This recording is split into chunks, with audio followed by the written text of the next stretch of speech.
നമ്മുടെ ഈ ഇന്ത്യ രാജ്യത്തെ ജീവി വൈവിധ്യങ്ങളിൽ ഏറ്റവും പ്രാധാന്യം അർഹിക്കുന്നതാണല്ലോ ആന എന്ന് പറഞ്ഞ സാധനം. ഇന്ത്യ രാജ്യത്തിന്റെ മാത്രമല്ല, ലോകത്തിന്റെ മുഴുവൻ കരയിൽ ജീവിക്കുന്ന ജന്തുക്കളിൽ വെച്ചിട്ട് ഏറ്റവും വലുതും ഏറ്റവും ഭംഗിയുള്ളതും ഏറ്റവും അനുസരണയും ഉള്ള ഒരു മൃഗമാണ് ആന. അതെല്ലാവർക്കും സമ്മതമായിട്ടുള്ള കാര്യമാണ്. അത് തന്നെ വളരെ കൂടുതൽ പ്രത്യേകതയുള്ളത്, മറ്റ് രാജ്യങ്ങളിൽ ആനയുണ്ടെങ്കിൽ, ആഫ്രിക്കയിലൊക്കെ ആനയുണ്ടല്ലോ, ആനകളുണ്ടെങ്കിലും ആനയെ ഇത്ര നന്നായിട്ട് സംരക്ഷിക്കുന്നുമില്ല. ആനയെ പറ്റിയിട്ട് ഇത്രമാത്രം ഐതിഹ്യങ്ങളും നമുക്കില്ല. നമുക്കാണെങ്കിൽ എല്ലാ ആനയെ പറ്റിയിട്ടുള്ള ഐതിഹ്യങ്ങൾ എത്രയോ പണ്ട് മുതൽക്ക് തുടങ്ങിയിട്ടുണ്ട്. ഇപ്പോഴും ദിനം പ്രതി ഓരോ കഥകളും അതിന്റെ അത്ഭുതാവഹമായ കർമ്മങ്ങളെക്കുറിച്ചും കൂടിക്കൂടി വരികയായിരിക്കുക. അങ്ങനെ ഇരിക്കുന്നതായ ഒരു ഉയരം കൂടിയ കേരളത്തിലെ ഏറ്റവും ഉയരം കൂടിയിട്ടുള്ളതായ ആനകളിൽ ഒന്നാണ് കൊല്ലത്ത് ഷാജിയുടെ ഈ അനന്തപത്മനാഭൻ എന്ന് പറയുന്ന ആന. ആ ആനയെക്കുറിച്ചാണ് നമ്മൾ ഈ എപ്പിസോഡിൽ പരിചയപ്പെടുത്തുന്നത്. കൊല്ലത്ത് പരവൂരുള്ള പുറ്റിങ്കൽ ദേവീക്ഷേത്രത്തിൽ വെച്ച് ഏറ്റവും പ്രസിദ്ധമായ ഗജരാജപ്പട്ടം നൽകി ബഹുമാനിച്ചു. ഗജരാജപ്പട്ടങ്ങൾ ധാരാളം ഇപ്പോൾ കൊടുത്തുകൊണ്ടിരിക്കുന്നുണ്ട് എന്നുള്ളതൊരു നിത്യസംഭവമാണ്. ഈ ആന അതിൽ നിന്നൊരു ചെറിയ വ്യത്യാസം എന്ന് പറഞ്ഞാൽ, ഇത് ഉയരത്തിന്റെ കാര്യത്തിൽ മാത്രം നോക്കുകയാണെങ്കിൽ മറ്റ് കേരളത്തിലെ എല്ലാ ഉന്നത ശീർഷന്മാരായിട്ടുള്ള ഗജരാജന്മാരുടെ ഒപ്പം നിൽക്കാൻ കഴിവുള്ളതാണ് കൊല്ലം ഷാജിയുടെ അനന്തപത്മനാഭൻ എന്ന് പറയുന്ന ഈ ആന. ഇതാണ് നേരത്തെ ഇതിന്റെ മുഖവുരയായിട്ട് പറയാൻ ഭാവിച്ച ഒന്ന് രണ്ട് വാക്യങ്ങളുടെ തുടർച്ച എന്നുകൂടി പറയേണ്ടത്. ഇതും നമ്മുടെ നാട്ടിൽ മാത്രം സംഭവിക്കുന്ന ഒരു പ്രത്യേകതകളാണ്. ദേവീക്ഷേത്രങ്ങളിലായാലും ദേവക്ഷേത്രങ്ങളിലായാലും വ്യക്തികളുടേതായാലും ആനകളെ ഇങ്ങനെ മറ്റെന്തൊക്കെ ദോഷങ്ങളും ആനയുടെ ഉടമസ്ഥന്മാരെ പറ്റിയിട്ടോ ആനയെ നമ്മൾ വളർത്തുമ്പോൾ ഉണ്ടാകുന്നതായ ചെറിയ ചെറിയ തരത്തിലുള്ള ഉപദ്രവങ്ങളെ പറ്റിയിട്ടോ അന്യർക്ക് നമ്മളെ പറ്റി പറയാനുണ്ടെങ്കിലും അതേ സമയത്ത് തന്നെ ആനയെ വ്യക്തികളെ പോലെ തന്നെ ബഹുമാനിക്കുന്നുണ്ട്. ഒരുപക്ഷെ വ്യക്തികളെക്കാൾ അധികം മഹാബിരുദങ്ങൾ കിട്ടിയിട്ടുള്ളതായ സാഹിത്യകാരന്മാരോ ആർട്ടിസ്റ്റുകളോ കലാകാരന്മാരോ എന്തെങ്കിലും ആവട്ടെ, അവരെയൊക്കെ നമ്മൾ ബഹുമാനിക്കുന്ന മാതിരി തന്നെ വലിയ വലിയ ബിരുദങ്ങൾ നൽകിയിട്ട് ബഹുമാനിക്കുന്ന മാതിരി ആനകളെയും ഇവിടെ ബഹുമാനിക്കുന്നുണ്ട് എന്നുള്ളത് ഒരു അനുകരിക്കാൻ പറ്റുന്നതായ അനുകരിക്കേണ്ടതായ ഒരു പ്രവൃത്തിയാണ് എന്ന് കൂടി പറയുന്നു. തൃശൂർ, പാലക്കാടൻ ജില്ലകൾ പോലെ ആനക്കമ്പത്തിന് ഇത്രയും അഴകും കൊഴുപ്പുമുള്ള ഒരു മേഖല ഇന്ത്യ മഹാരാജ്യത്ത് തന്നെ മറ്റെങ്ങും ഉണ്ടാവില്ല. തമിഴകത്ത് തങ്ങളുടെ താരദൈവങ്ങളോടുള്ള ആരാധനയുടെ ഉച്ചസ്ഥായിയിൽ അവർക്കുവേണ്ടി കോവിൽ കെട്ടി പ്രതിഷ്ഠിക്കുവാൻ വരെ മടിക്കാറില്ലെങ്കിൽ, പൂരനഗരിയിലെയും കുന്നംകുളത്തെയും ഒക്കെ ആനക്കമ്പക്കാർ ചില നേരങ്ങളിൽ ആനത്താരങ്ങളെ ദൈവങ്ങളെക്കാൾ വലിയ വീര അവതാരങ്ങളാക്കി വാഴ്ത്തി പാടാറുണ്ട്, കൊണ്ടാടാറുണ്ട്. കോഴിക്കോടും കണ്ണൂരും കാസർഗോഡും ഉൾപ്പെടുന്ന മലബാറിന് ആനക്കമ്പത്തിന്റേതും ആനകളിലെ അവതാര പിറവികളുടേതുമായ ഒരു സുവർണ ചരിത്രം അവകാശപ്പെടാൻ കഴിയുമോ എന്ന് ഉറപ്പില്ല. പക്ഷെ അക്കാര്യത്തിൽ എന്നും തങ്ങളുടെ കൊടിക്കൂറ ആർക്കു പിന്നിലുമാവാതെ പാറിപ്പറത്താൻ തിരുവിതാംകൂറിലെ ആനപ്രേമികളും ആനച്ചന്തങ്ങളും മനസ്സുവെച്ചിരുന്നു എന്നതിന് ഉദാഹരണങ്ങളായി ചരിത്രത്തിൽ അനേകം ധീരവീര കേസരികൾ ഇടം പിടിച്ചിട്ടുണ്ട്. ആ വീരാധിവീരന്മാരുടെ നിരയിലേക്ക് ഇതാ തിരുവിതാംകൂറിന്റെ പുതിയൊരു മാനസപുത്രൻ, രാജാധിരാജൻ.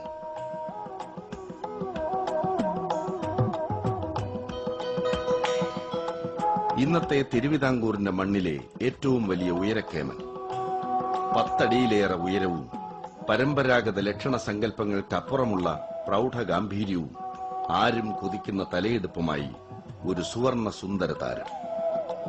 സാക്ഷാൽ അനന്തപത്മനാഭന്റെ മണ്ണിലെ തങ്കത്തിളക്കമായി ഒരു വീര കേരള മാർത്താണ്ഡവർമ്മ. അതാണ് പുത്തൻകുളം അനന്തപത്മനാഭൻ.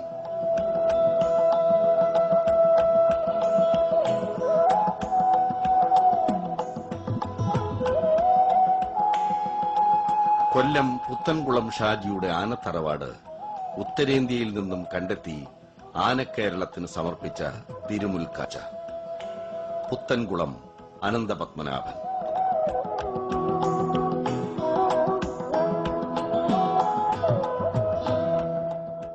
ഇന്നുള്ള ഒരുപാട് ഉയരക്കാരെയും പേരും പെരുമയുള്ള ഒരുപാട് ആനകളെ കേരളത്തിലേക്ക് എത്തിച്ച ഒരാളാണ് ഷാജിയേട്ടൻ, അല്ലേ? അതിൽ തന്നെ ഇപ്പൊ ഷാജിയേട്ടന്റെ കയ്യിലുള്ള നിലവിലുള്ളതിൽ ഏറ്റവും ഉയരമുള്ള ഒരു ആന. തെക്കൻ കേരളത്തിലാണെങ്കിലും ഇന്ന് അല്ലെ നമ്മള് കൊച്ചി മുതൽ ഇങ്ങോട്ടെടുത്താൽ ഏറ്റവും ഉയരമുള്ള ഒരു ആന പത്മനാഭൻ തന്നെ ആയിരിക്കില്ലേ? എവിടുന്നാണ് ഷാജിയേട്ടൻ ഈ ആനയെ കണ്ടെത്തുന്നത്? ബീഹാറിൽ പാറ്റ്ന എന്ന് പറഞ്ഞ സ്ഥലത്ത്. ഇത് ആര് പറഞ്ഞു, എങ്ങനെ പറഞ്ഞു നമ്മളത് അറിയുന്നത്? നമ്മുടെ ഒരു സുഹൃത്തുണ്ടായിരുന്നു. പുള്ളി ഒരു ദിവസം എനിക്ക് ഫോൺ ചെയ്ത് ഇങ്ങനെ ഒരു വലിയ ആന ഉണ്ട്. ഞാൻ ആ സമയത്ത് ഞാൻ ഇവിടെ നിന്ന് പാറ്റ്നയ്ക്ക് പോയി. ഫ്ലൈറ്റിലാണ് പോയത്. അറിഞ്ഞുടനെ പോയായിരുന്നു. പോയി കണ്ട് ഇഷ്ടപ്പെട്ട് അപ്പോഴേ കച്ചവടം ചെയ്തായിരുന്നു 2000-ൽ. അന്ന് ഇത്ര ഉയരമില്ലല്ലോ? ഇല്ല, ഉയരം കുറവാണ്. അന്ന് എത്ര ഉണ്ടായിരുന്നു അളവില്? അന്ന് 300 സെന്റിമീറ്ററിനകത്തേ ഉള്ളൂ.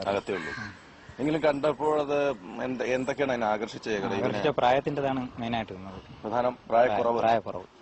ഇനിയും വളർന്നേക്കാവുന്ന കൂട്ടിൽ അന്നേ ഉണ്ട്. അത് നമ്മുടെ ആ ഒരു കണക്കൂട്ടൽ ശരിയായെന്ന് പിന്നീട് മനസ്സിലായി. അതങ്ങനെ തന്നെ കണക്കൂട്ടൽ തെറ്റിയില്ല. ഇല്ല. ഇപ്പോഴും ഇനിയും വളരാമെന്നുള്ള ഒരു ഇഞ്ചെങ്കിലും കൂടി വളരുമെന്നുള്ള പ്രതീക്ഷയുണ്ട്. നമ്മൾ ഇത്ര നാളത്തെ അനുഭവം പരിചയം വെച്ച് നോക്കുമ്പോൾ ഇപ്പോഴും ഇവന്റെ ഒരു സ്ഥാനം എന്താണ് ഷാജിയേട്ടന്റെ ഒരു കണക്കൂട്ടൽ? ഒരു സ്ഥാനം എന്ന് പറഞ്ഞാൽ കഴിഞ്ഞ വർഷം വരെ നമ്മൾ വടക്കോട്ട് എഴുന്നള്ളിക്കാൻ പോകത്തില്ലായിരുന്നു. നമ്മുടെ തൃശ്ശൂർ ജില്ല തെക്കൻ സൈഡിൽ മാത്രമേ പോകുള്ളായിരുന്നു. ഈ വർഷം ഞാൻ പാലക്കാട്, തൃശ്ശൂര്, എറണാകുളം, കോട്ടയം ഇങ്ങനെ ഈ ജില്ലകളിലുള്ള പ്രധാന അമ്പലങ്ങളിലെല്ലാം നമ്മൾ തെക്കനാട് വിട്ട് പുറത്തേക്കായിരുന്നു ഈ വർഷം കൂടുതലും പോയത്. അവിടേക്ക് ചെന്നിട്ടും നല്ല പേരുണ്ടായിരുന്നു. അതിന്റെ ഉയരവും നിലവും. അതെ. ലക്ഷണപ്പിടിവാശികളുടെ യാഥാസ്ഥിതിക വഴികളേക്കാളേറെ ഉയരത്തികവിന്റെയും തലയെടുപ്പിന്റെയും രാജവീഥികളിലെ പുതിയ പൊന്നുതമ്പുരാൻ. അതെ, ലക്ഷണയുക്തരായ ആനകളെ മനസ്സിൽ വെച്ച് ആരാധിക്കുന്ന ഒരു ന്യൂനപക്ഷത്തിനപ്പുറം ഉത്സവ നഗരികളുടെ ലഹരിയും ആവേശവുമാകുന്ന തലയെടുപ്പിന്റെ തമ്പുരാക്കളെ തലയിലും താഴത്തും വയ്ക്കാതെ പൂവിട്ട് പൂജിക്കുന്ന മഹാഭൂരിപക്ഷത്തിന്റെ മാനസ നായകനാണ് അനന്തപത്മനാഭൻ. കേരളത്തിലെ മഹാഭൂരിപക്ഷം വരുന്ന നാട്ടാനകളിൽ നിന്നും വ്യത്യസ്തമായി പുത്തൻകുളത്തെ ആനത്താവളത്തിൽ വിനോദസഞ്ചാരികൾക്ക് രസം പകരുന്ന സഫാരി ആന എന്ന പ്രത്യേകതയും അനന്തപത്മനാഭനുണ്ട്. പാറ്റ്നയിലെ ഒരു യാദവ കുടുംബത്തിലെ മഹിപാൽ യാദവ് എന്ന വിദ്യാർത്ഥി ഡിഗ്രി പരീക്ഷയിൽ ഉന്നത വിജയം നേടിയതിനുള്ള അച്ഛന്റെ പാരിതോഷികമായിട്ടായിരുന്നു ആദ്യം മോട്ടി പ്രസാദ് എന്ന കുട്ടിക്കൊമ്പൻ ആ തറവാട്ടിലെത്തിയത്. വീട്ടുകാരുടെയും നാട്ടുകാരുടെയും ഓമനയായി യാദവ കുടുംബത്തിന്റെ തോട്ടത്തിലെ ചോളവും നെല്ലും തിന്ന് അവനങ്ങ് വളർന്നു. സ്വന്തം വയലിലെ നെല്ലും ചോളവും തിന്നും അടുക്കുന്ന മിടുക്കന് ഇടയ്ക്ക് ഒരു ചേഞ്ച് എന്ന പോലെ ആലിൻ കൊമ്പുകളും ഭക്ഷണമാവും. ആലിൻ കൊമ്പുകളുടെ അത്ഭുതമോ അതോ മഹിപാൽ കുടുംബത്തിന്റെ സുഹൃതമോ, ആനക്കുമാരൻ അങ്ങ് വളർന്നു പൊന്താൻ തുടങ്ങിയിട്ട് അതൊരന്തം വിട്ട വളർച്ച തന്നെയായി. നാടൻ ഭാഷയിൽ പറഞ്ഞാൽ കണ്ണ് കിട്ടും മട്ടിലുള്ള ഒരു വളർച്ച. പക്ഷേ ആദ്യമാദ്യം തന്റെ അരുമയുടെ വളർച്ച കണ്ട് ആഹ്ലാദിച്ച അഭിമാനിച്ച മഹിപാൽ അവസാനം അതേ കാരണത്തിന്റെ പേരിൽ തന്നെ അവനെ കൈയൊഴിയുവാനും നിർബന്ധിതനായി എന്നത് വിധി വൈപരീത്യം. താറുമാറായ റോഡുകളും അയഞ്ഞു തൂങ്ങിയ ഇലക്ട്രിക് ലൈനുകളുമായിരുന്നു അടുത്ത കാലം വരെ ബീഹാറിന്റെ മുഖമുദ്രകളെങ്കിൽ അങ്ങനെയുള്ള റോഡുകളിലൂടെ ഇത്രയും ഉയരമുള്ള ഒരു ആനയെയും കൊണ്ട് നടക്കുക എന്നത് ശരിക്കും ഒരു അഗ്നിപരീക്ഷണത്തിന് തുല്യമായി മാറി. അതിന്റെ ഒപ്പം ഇത്രയും കരുത്തനായ ആന കാര്യമായ മതപ്പാടിലേക്ക് എത്തുകയും ചെയ്തപ്പോൾ അവനെ കൈകാര്യം ചെയ്യുക എന്നത് യാദവ കുടുംബത്തിന് കടുകട്ടിയായി തീർന്നു.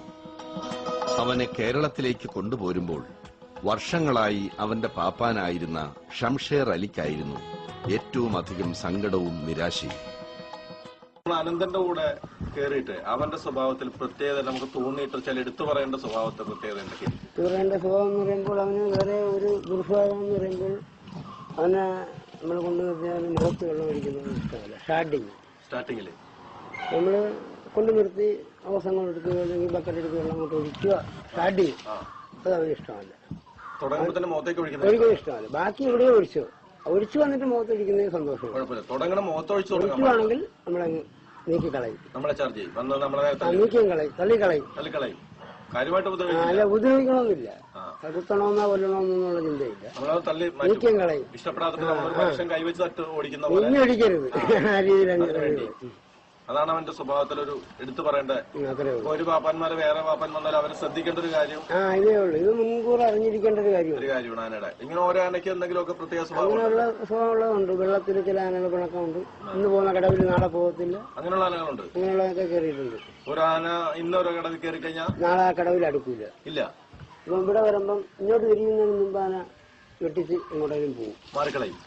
ഇന്നലെ കുളിച്ച കടവില് ഇന്ന് വരില്ല. അങ്ങനത്തെ ആനകളുണ്ട്. അത് ഏതെങ്കിലും ഒരു ആന ഓർമ്മയുണ്ടോ? അങ്ങനെ ഉണ്ട്. അതേതായിരിക്കും? ഇവിടെ തൃപ്പരത്തിൽ നിന്നൊരു ബാബു എന്ന് പറഞ്ഞൊരു ആനയെ മേടിച്ചു. അനന്തന്റെ ഏതേത് ഭാഗങ്ങളാണ് നല്ലത്, ഏതേത് ഭാഗങ്ങളാണ് കുറച്ച്, അല്ലെങ്കിൽ അതും കൂടി ശരിയായിരുന്നെങ്കിൽ ആന ഭയങ്കരമായിട്ട് നന്നായി. അതിന്റെ പേരെന്തുമായിരിക്കും ആലോചിച്ച് നോക്കി. അതിന് ശാലം പോരാക്കുറവുണ്ട്.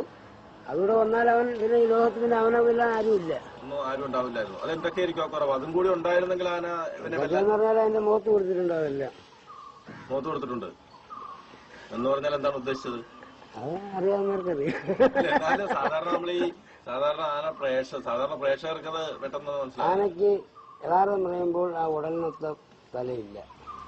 ഉടല് നല്ല വലിപ്പം, ഉടല് ക്ലിയർ, തല കുറച്ചുകൂടെ വലിപ്പം വേണമായിരുന്നു. കൊമ്പ് അത് മതിയായിരുന്നു കവലിച്ചിരിക്കണമായിരുന്നു. ഒരടി കൈയൂടെ വേണമായിരുന്നു. ചെവിനതായാലും മതി. തുമ്പി കുറച്ചുകൂടി നീളോ, ഒരടി തുമ്പി കൊമ്പെന്ന് കവലിച്ചിരുന്ന. അതെ, തന്റെ മുഖത്ത് തന്നെ ആദ്യമേ വെള്ളം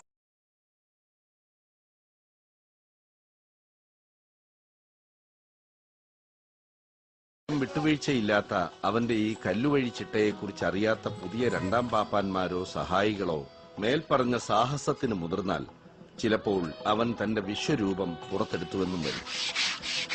അനന്തന്റെ ഈ ദൗർബല്യം അറിയാത്ത ചിന്നപ്പാപ്പാനായ പ്രശാന്ത് ഈയിടെ കായംകുളത്തെ ഒരു ഉത്സവത്തിനിടയിൽ പണിപറ്റിച്ചു. ഫലമോ, ഒന്നാം പാപ്പാൻ മോഹനൻ സമാധാനിപ്പിച്ചിട്ടും വഴങ്ങാതെ ചെറിയൊരു വഴക്കും വക്കാണവും ഉണ്ടാക്കി എടുത്തുവെച്ച ഓട്ടമോടി.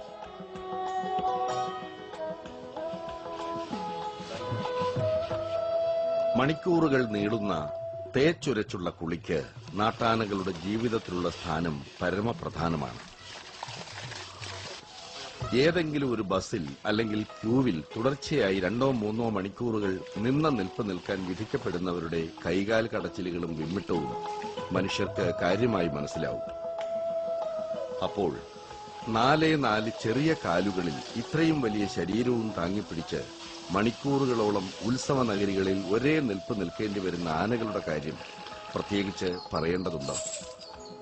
ചെറിയ കല്ലുകളും ചെത്തിയെടുത്ത തൊണ്ടുകളുമൊക്കെ ഉപയോഗിച്ച് ശരീരത്തിന്റെ എല്ലാ ഭാഗങ്ങളും ഭംഗിയായി തേച്ചുരച്ച് കറുപ്പിക്കുന്ന ഈ കുളി ആനകളെ സംബന്ധിച്ചിടത്തോളം അസൽ ഒരു മസാജ് തന്നെയാണ്. പിന്നെ കുളിക്കിടയിൽ അത്യാവശ്യം ഉറക്കവും നടക്കും. അനന്തൻ എന്ന മോട്ടിയെ കയ്യിൽ കിട്ടിയെന്നുറപ്പായതിന് തൊട്ടു പിന്നാലെ ഷാജി മറ്റൊരു കച്ചവടം കൂടി നടത്തി. അന്നേ വരെ ഷാജിയുടെ കയ്യിലുണ്ടായിരുന്നതിൽ വെച്ച് ഏറ്റവും ഉയരക്കേമനായ ഒരാനയെ തൃശൂരുകാർക്ക് വിറ്റു. അവനാണ് ഇന്നത്തെ പട്ടത്ത് ശ്രീകൃഷ്ണൻ. അനന്തൻ കയ്യിലുള്ള കാലത്തോളം ഉയരപ്പെരുമയെക്കുറിച്ച് തനിക്കിനി ഒരു അന്വേഷണത്തിന്റെയും വേവലാതിയുടെയും പ്രശ്നമില്ലെന്ന ആത്മവിശ്വാസത്തിലാവാം ഷാജി ആ കച്ചവടത്തിന് സന്നദ്ധനായത്. കൊല്ലത്തെത്തി ഒരാഴ്ചയ്ക്കുള്ളിൽ തന്നെ അനന്തൻ നെറ്റിപ്പട്ടം കെട്ടി ഉത്സവത്തിനിറങ്ങി. അതുവരെ ആതിര രാജശേഖരൻ എന്ന ആനപ്പെരുമാൾ അടക്കി വാണിരുന്ന ഉത്സവ ഭൂമിക പിന്നെ അധികം വൈകാതെ അവരുടെ നേർക്കുനേർ പോരാട്ടങ്ങളുടെ അങ്കത്തട്ടുകളായി. രജപുത്ര വീര്യം തുടിച്ചു തുള്ളുന്ന 2 ബീഹാറി യോദ്ധാക്കളുടെ അദ്വാനി മൻമോഹൻ ഗലാട്ടകളായി.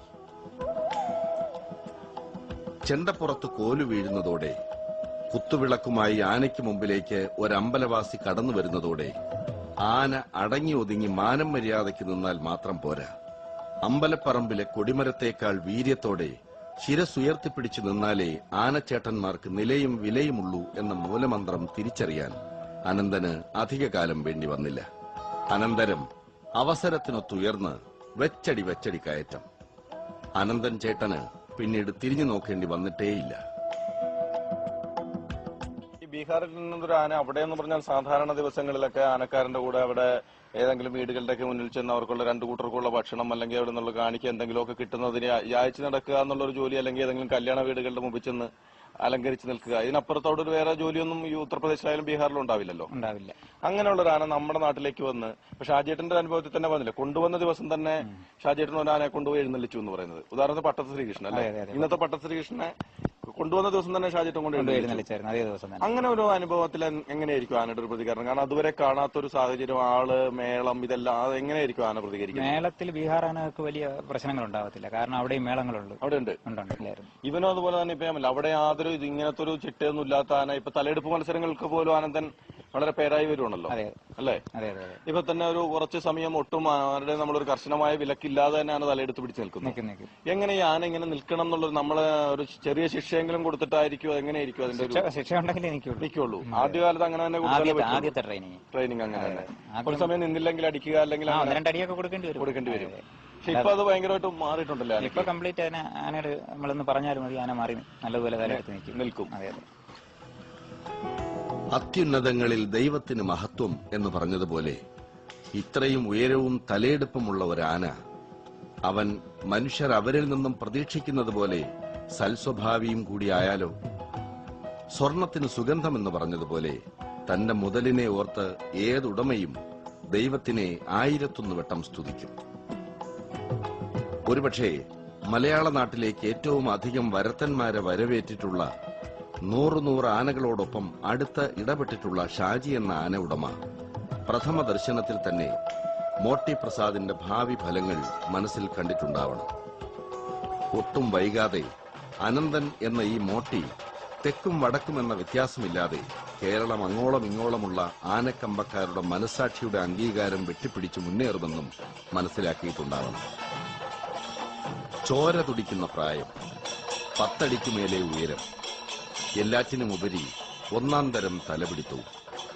അങ്ങനെ പുതിയ അംഗച്ചേകവരുടെ വീരാപദാനങ്ങൾ മലയാള നാട്ടിലെങ്ങും പാണന്മാർ പാടി നടന്നതോടെ, കാറ്റിനേക്കാൾ വേഗത്തിൽ പാറി പരന്നതോടെ അനന്തൻ ചേകവർക്ക് തെക്കൻ നാട്ടിലുള്ളതുപോലെ ആരാധകർ വടക്കൻ നാട്ടിലുമായി.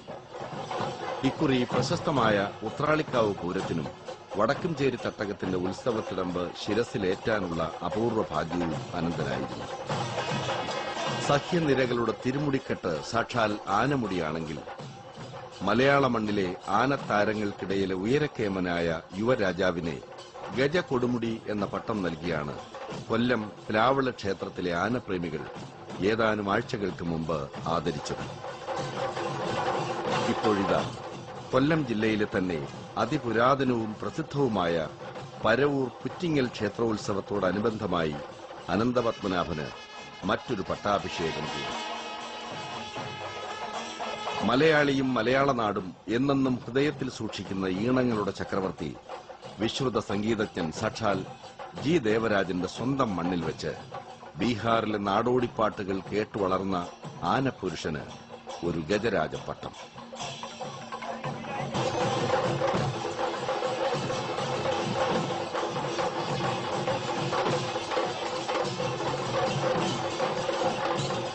ഈ പുത്തങ്കളം അനന്തപത്മനാഭൻ പരവൂര്, അതായത് പുത്തങ്കളത്ത് വന്ന അന്ന് മുതൽ ദേവിയുടെ തിടമ്പേറ്റുന്ന പുത്തങ്കള പത്മനാഭനാണ്.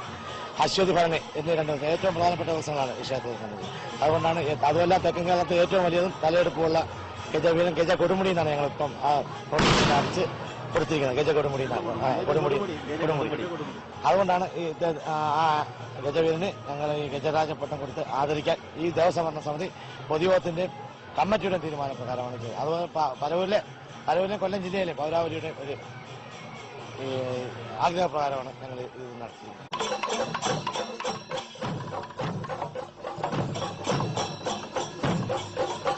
പടനായകന് തുണ പോകേണ്ടുന്ന 2 മച്ചുനന്മാരിൽ ഒരാൾ ഇത്തിരി വൈകിയതിനാൽ സ്വീകരണ ഘോഷയാത്രയും താമസിച്ചു.